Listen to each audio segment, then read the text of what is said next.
এই যে দেখেন, টিম আজকে আমার সাথে কত দুষ্টামি করতেছে। এখন সন্ধ্যা 6:30 বাজে। তো আমি ওর কাছে আসলাম। ও চাচ্ছে যে ও আমার আঙ্গুল কামড়াবে।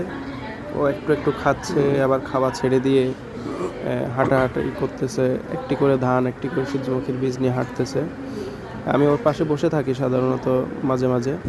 তো হচ্ছে এখন মাথায় দেখেন একটু পর পর মাথাটা নিচু করে দিবে, আবার মাথা ধরতে গেলে তখন কিন্তু আবার একটা লাফ দিবে।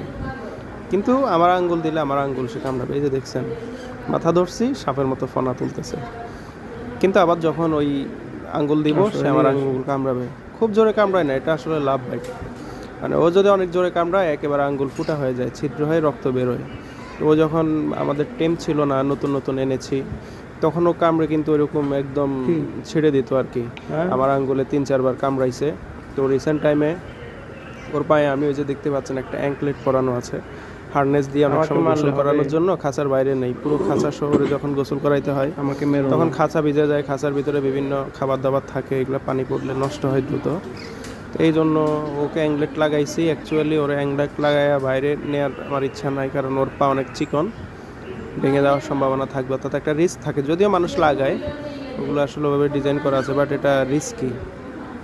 সেটার জন্য এভিয়েটর হার্নেস আছে, অর্থাৎ ফিতা দিয়ে পুরো গায়ে ডানার নিচ দিয়ে বাঁধা যায়। ওটা দিয়ে উড়াইলেই হচ্ছে সবচেয়ে সেফ।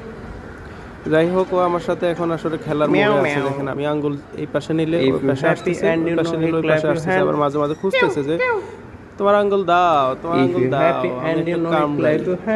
আমার আঙ্গুল কামড়াচ্ছে। এই যে এদিকে আসছে, এদিকে আসছে। এখন অনেক কামড়াকামড়ি হয়েছে, এখন একটা ধান নিবে। ওই যে একটা খাবার নিছে, সূর্যমুখীর বীজ নিয়ে একটু হাঁটতেছে। ও আসলে খাই এভাবে, সারাদিন যখন মন চায় এসে একটা বীজ নেয়, কামড় টামড় দিয়ে খায়, এরপর আবার পানি খায়। এই হচ্ছে অবস্থা আর কি ওর।